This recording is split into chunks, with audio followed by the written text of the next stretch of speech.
வணக்கம். Welcome to Rekha's kitchen.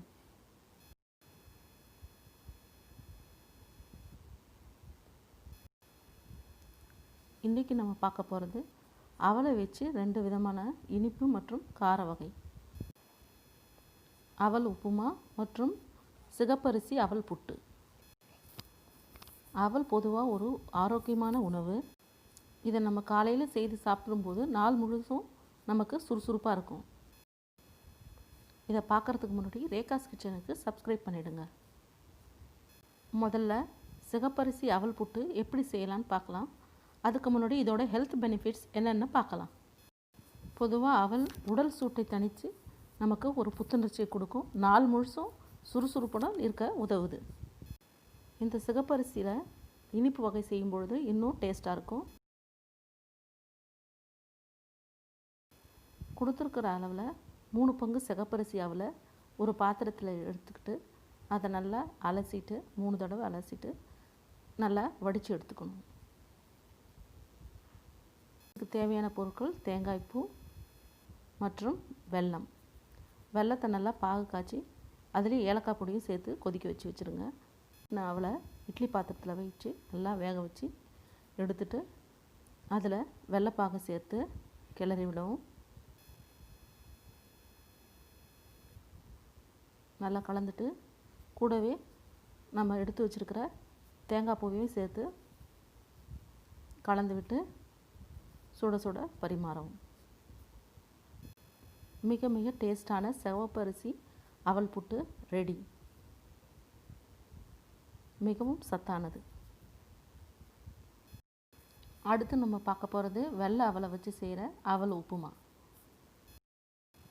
கொடுத்துருக்கிற அளவில் 4 பங்கு வெள்ளை அவலை எடுத்து நல்லா கழுவி சுத்தம் பண்ணிவிட்டு வடித்து எடுத்துக்கணும். இதை செய்கிறதுக்கு தேவையான பொருட்கள்: ஒரு எலுமிச்சம்பழம்,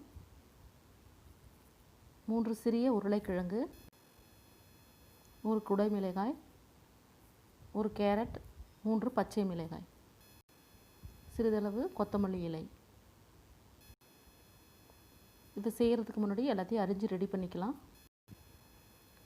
நம்ம வடித்து வச்சுருக்கிற வெள்ளை அவலை ஒரு பாத்திரத்தில் எடுத்துக்கிட்டு அதில் எலுமிச்சம்பழம் ஜூஸை பிழிஞ்சு விட்டு கொஞ்சம் மஞ்சள் பொடி கொஞ்சம் உப்பு கலந்து நல்லா கலந்து விட்டுக்கணும்.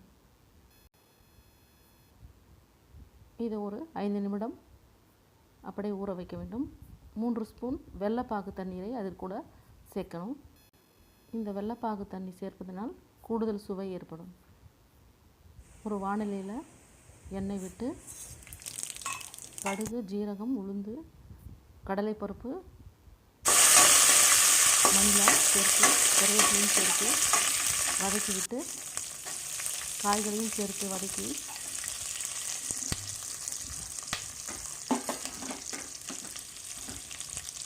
நன்றாக கிளறி வதக்கிவிட்டு கூடவே சிறிதளவு மஞ்சள் பொடி, கொஞ்சம் உப்பு சேர்த்து கலந்து 2 நிமிடம் மூடி வைத்து வேக விடவும்.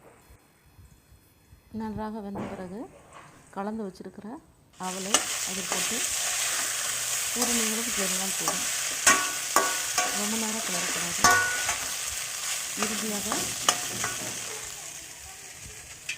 நம்ம துருவி வச்சிருக்கிற கேரட்டு சேர்த்து கொத்தமல்லி தழை சேர்த்து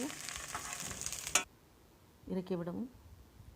சுட சுட ஆரோக்கியமான அவல் உப்புமா ரெடி.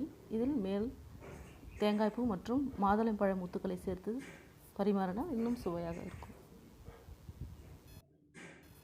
மிக டேஸ்டான அவல் உப்புமா மற்றும் சிகப்பரிசி அவல் புட்டு எப்படி இருந்துச்சுன்னு செய்து பார்த்துட்டு சொல்லுங்கள். தேங்க்ஸ் ஃபார் வாட்சிங்.